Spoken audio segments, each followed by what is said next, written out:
श्री शिवाय नमस्तुभ्यम। सावन महीने की सप्तमी है 17 जुलाई 2025 को और 18 जुलाई 2025 को अष्टमी का व्रत किया जाएगा, यानी इस सावन महीने की अष्टमी। पंचांग में यही लिखा है, मैंने स्क्रीन पर दिखाया है ताकि आपको कोई भी दुविधा न हो। 17 जुलाई को सप्तमी है, शीतला सप्तमी जिसे कहा जाता है। 18 जुलाई 2025 को अष्टमी का पावन पर्व रहेगा। आप सभी भक्तजन नोट करते हुए चलिएगा। जो भक्त व्रत करते हैं वह 18 जुलाई उदया तिथि अनुसार ही व्रत करेंगे। ठीक है जी।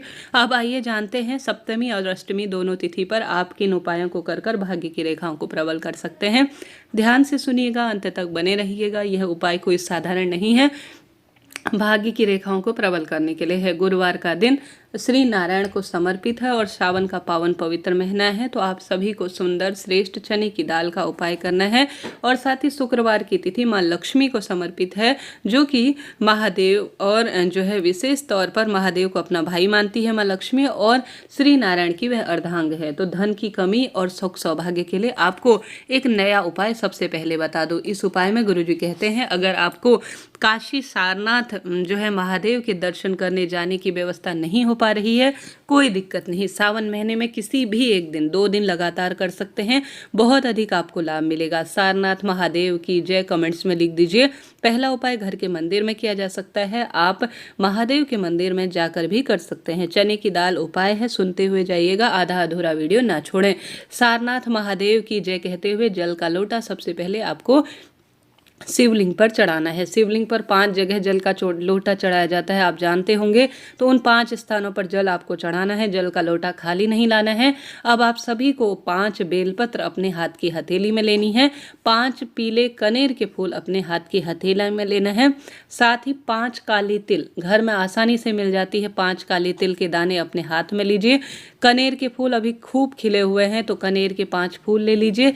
5 बेलपत्र शिवलिंग पर चढ़ी हुई भी आप प्रयोग में कर सकते हैं। तो 5 कनेर के फूल, 5 बेलपत्र, 5 काले तिल अपने हाथ में लीजिए। सारनाथ महादेव की जय, सारनाथ महादेव की जय। सारनाथ में जा रही हूँ और वहाँ पर मैं पूजा अर्चना कर रही हूँ, ऐसी प्रार्थना करते हुए। जो धन की कमी है, पैसा नहीं है, मकान बनाना चाहते हैं, या कोई भी प्रार्थना हो, सारनाथ महादेव की कृपा से, स्वयंभू की कृपा से आपका काम तो बनना ही है।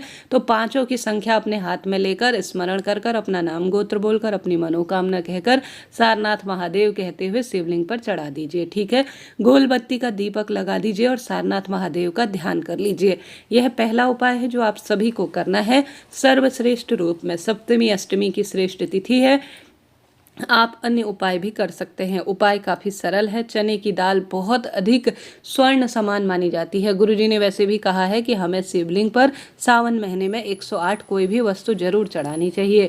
तो वह वक्त आ गया है जब 108 चने की दाल हमें चढ़ानी होगी। इसका एक नियम है, एक उपाय है, एक विशेष कार्य के तहत इसे करना चाहिए। केदारेश्वर महादेव की जय, बृहस्पतिश्वर महादेव की जय कहते हुए चने की दाल पूजे की थाली में लीजिए। पूजा की थाली में अगर आप सामग्री रख रखे हैं तो वह खंडित ना हो, इस बात का आप ध्यान रखें। सबसे पहले जल का लोटा जिसमें आपको पीला चंदन मिला, पीला चंदन गुरु ग्रह से संबंध रखता है, और जल के लोटे में आपको उपाय करने के लिए पीला फूल डालना होगा। केदारेश्वर महादेव की जय कहते हुए पीला फूल आप कनेर का, गुड़हल का, कोई सा भी ले सकते हैं। पीला फूल जल के लोटे में डालें, पीला चंदन डालें और गुड़ का टुकड़ा डालें। और उसके बाद चने की दाल आप 108 की संख्या में रख सकते हैं, 11, 21, 51 भी रखे जा सकते हैं, परंतु सबसे उत्तम रहेगा अगर आप 108 की संख्या में पीले चने की दाल रखते हैं। तो पीले की चने दाल जो स्वर्ण समान मानी जाती है, शिवलिंग पर सबसे पहले जो विशेष जल आपको बताया गया है उसे आप बृहस्पतिश्वर महादेव की जय, केदारेश्वर महादेव की जय कहते हुए शिवलिंग पर चढ़ा दीजिए। उसके बाद चने की दाल कटोरी से नहीं चढ़ानी है, अपने हाथ में सबसे पहले रखनी है, अपना नाम गोत्र बोलना है। विवाह की इच्छा हो, धन प्राप्ति, रोग, कर्ज, दुख, दारिद्रता, जो भी आपके कामना है वह दूर हो जाए, ऐसी प्रार्थना करते हुए, और मनवांछित फलों की प्राप्ति हो, ऐसी प्रार्थना करते हुए शिवलिंग पर आपको चढ़ा देनी है। उपाय करने के लिए केदारेश्वर महादेव और बृहस्पतिश्वर महादेव का ध्यान जरूर करें। यह पहला उपाय चने की दाल का। दूसरा, 1 कटोरी चने की दाल आप अपने घर के सभी सदस्यों का स्पर्श कराकर किसी मंदिर में श्री नारायण के मंदिर में दान देकर आते हैं तो सौभाग्य बढ़ता है और अपने आप में सारे कार्य बनने आरंभ हो जाते हैं। इसके साथ साथ पीले चने की दाल आप विशेष तौर पर केले वृक्ष की जड़ में हल्दी और कच्चा दूध और जल मिलाकर समर्पित कर कर केला और चने की दाल जो है श्री नारायण का ध्यान कर कर केले वृक्ष की जड़ में भोग प्रसाद स्वरूप समर्पित करते हैं। बाद में इसे गौ माता को खिला देते हैं तो मनवांछित फलों की प्राप्ति होती है, सुख सौभाग्य मिलता है। अगर गुरुवार का व्रत कर रहे हैं तो आपको केला नहीं खाना चाहिए। अन्य कोई भी व्यक्ति केला खा सकता है, कोई दोष नहीं है, परंतु व्रती जिस चीज का पूजन कर रहे हैं उसको खाने का दोष कहा गया है। गुरुवार के दिन कभी भी बाल ना धोए, साबुन शैम्पू का प्रयोग ना करें, घर में पोछा वगैरह गुरुवार के दिन ना लगाएं, पीले वस्त्र धारण करें, नहाने के पानी में हल्दी का प्रयोग जरूर करें। घर के दरवाजे पर अगर आप गुरुवार और शुक्रवार के दिन सप्तमी अष्टमी दोनों तिथि पर कमल गट्टा जो कि धन खींचने का कार्य करता है, जो कि माँ लक्ष्मी का स्वरूप माना जाता है, अगर आप कमल गट्टा डालकर गोल बत्ती का घी का दीपक जिसमें एक चुटकी हल्दी डालकर आप दीप दान करते हैं तो यह सुख सौभाग्य की निशानी जानी जाती है। कर्ज संकट पीड़ा से भी इससे मुक्ति हो जाती है। तो यह कार्य आप जरूर करें, इससे लाभ होता है। अगर आप सामग्री खरीदना चाहते हैं तो गुरुवार के दिन को चुने। गुरुवार श्री नारायण माँ लक्ष्मी का दिन माना जाता है। घर में कोई भी सामग्री, ग्रोसरी आइटम हो, सोना चांदी, पीले वस्त्र या सुहाग सामग्री, कोई भी चूड़ी वगैरह, कोई भी वस्तु, शुभ चीज अगर गुरुवार के दिन खरीदी जाए तो अत्यंत गुना लाभ होता है। इस बार बहुत सारे दुर्लभ और अतिश्रेष्ठ सहयोग हो रहे हैं। अगर आपने सावन के पावन पवित्र महीने में अगर 2 लोटा जल 12 ज्योतिर्लिंग का ध्यान करते हुए शिवलिंग भर नहीं चढ़ाया है तो अपने घर से दोनों हाथों में जल के लोटे लीजिए, कांवड़ जल का ध्यान करते हुए शिवलिंग पर धीरे धीरे चढ़ा दीजिए। साथ के साथ अगर आप पीले फूलों की माला शिवलिंग पर गुरुवार के दिन, शुक्रवार के दिन चढ़ाते हैं तो सुख सौभाग्य का सूचक यह माना जाता है। तुलसी माता में कच्चा दूध और हल्दी मिश्रित जल चढ़ाएं और दीपदान जरूर करें। गुरुवार शुक्रवार घर की रसोई में दीपक लगाना चाहिए। घर के दरवाजे पर भी दीपदान करते हैं तो अति सुंदर इसका परिणाम मिलता है। श्री सूक्तम का पाठ करना, श्री नारायण की मूर्ति पूजा करना बहुत सुखद और श्रेष्ठ अनुभूति देता है। तो श्रेष्ठ गुरुवार के दिन इन कार्य को करें और भाग्य की रेखाओं को प्रबल करें।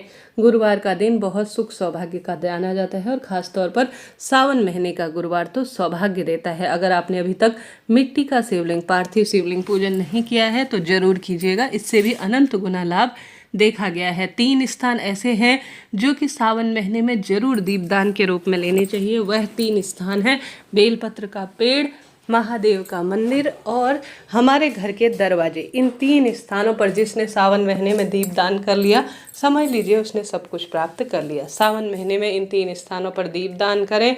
ओम नमो भगवते वासुदेवाय महामंत्र की 1 माला या नमः शिवाय ओम या श्री शिवाय नमस्तुभ्यम महामंत्र की 1 माला का जाप आपको जरूर करना चाहिए। इससे भी सुख सौभाग्य मिलता है, कर्ज संकट पीड़ा से भी अपने आप मुक्ति हो जाती है। तो सावन महीने के गुरुवार सप्तमी अष्टमी को चने की दाल का दान करें, शिवलिंग पर चढ़ाएं और इसका प्रयोग करें। खाने में भी पीली वस्तु को प्रयोग में लेने से रोग दोष कष्ट पीड़ा का नाश होता है। साथ ही गुरुजी कहते हैं सावन महीने में बेलपत्र की माला, शिवलिंग पर चढ़ाई गई बेलपत्र को भी माला रूप में बनाकर अगर आप शिवलिंग पर चढ़ाते हैं तो भी इसका श्रेष्ठ उत्तम परिणाम कहा गया है। हर हर महादेव।